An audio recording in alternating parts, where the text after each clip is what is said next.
ചില തെറ്റുകൾ ഞാൻ തിരുത്തി കൊടുക്കൂല.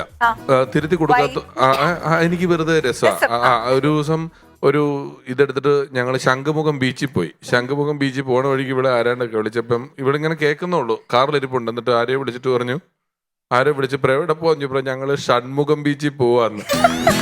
പിന്നെ ഞാൻ തിരുത്താൻ പോയില്ല. ശംഖുമുഖത്ത് പോയി 2 ദിവസം കഴിഞ്ഞിട്ട് അവിടെ ചെന്ന് ഇംഗ്ലീഷ് എഴുതി വെച്ച് നോക്കിയപ്പോ ഇത് ശംഖുമുഖം എന്നാണോ? ഞാൻ പറഞ്ഞു അത് ഇത്രയും നേരം ഞാൻ ആൾക്കാരോട് മുഴുവൻ ഷൺമുഖം എന്ന് പറഞ്ഞിട്ട് നിങ്ങൾ എന്നെ തിരുത്താൻ ഞാൻ പറഞ്ഞു ഒരു സുഖം, ഒരു മനസ്സുഖം. വേറൊരു വീട്ടിൽ ഞങ്ങൾ പോകുമ്പോ രാവിലെ ഒരു വിവാഹത്തിന് പോവായിരുന്നു. അപ്പൊ അവരെന്നെ വിളിച്ചിട്ട് പറഞ്ഞു ഇച്ചിരി വെറ്റില മേടിച്ചോണ്ട് വരാമെന്ന് ചോദിച്ചു. നമ്മൾ കേൾക്കുമ്പോ നിങ്ങൾക്ക് വളരെ എളുപ്പത്തിൽ അങ്ങ് കേട്ടെങ്കിലും വെറ്റില അങ്ങനെ എങ്ങനെയും കിട്ടൂല. നിങ്ങൾ ഇപ്പൊ ഈ റോട്ടോട്ട് ഇറങ്ങി വെറ്റില അന്വേഷിച്ചു കഴിഞ്ഞാൽ വളരെ കുറച്ച് കടകളിൽ, ചില കടകളിൽ മാത്രമേ വെറ്റില ഉണ്ടാവും. മുറുക്കാനേ ആൾക്കാർ കുറവാണ്, അല്ലെങ്കിൽ പൂജാ സാധനം വിൽക്കുന്ന കടയായിരിക്കണം.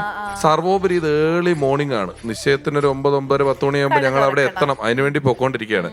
അപ്പൊ ഞാന് പോകുന്ന വഴിക്ക് പല കടകളിൽ നിർത്തിയിട്ട് ഇവിടെ വെറ്റില ഉണ്ടോന്ന് ചോദിച്ചാൽ എന്നിട്ട് ബേക്കറിയിലൊക്കെ കയറ്റി വിട്ടു.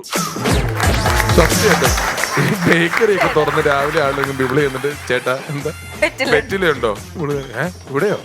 ഇല്ല മുഖം എന്ന് പറഞ്ഞിട്ട് അതുമല്ല വെറ്റില ചോദിച്ച് അത്യാവശ്യം ഒരുങ്ങി ഒരു പെങ്കൊച്ച് നല്ലോണം രാവിലെ 8 മണിക്ക് അവർക്ക് മനസ്സിലാകുന്നില്ല ഇത് എന്ത് തത്വമെന്ന്. ഒരു കൊല്ലമായിട്ടില്ല ഇത് കഴിഞ്ഞിട്ട്, കുറെ കാലം, ഒറ്റ കൊല്ലമായിട്ടില്ല. എത്ര കടയിലെന്നറിയോ ഞാൻ കയറ്റിയത്?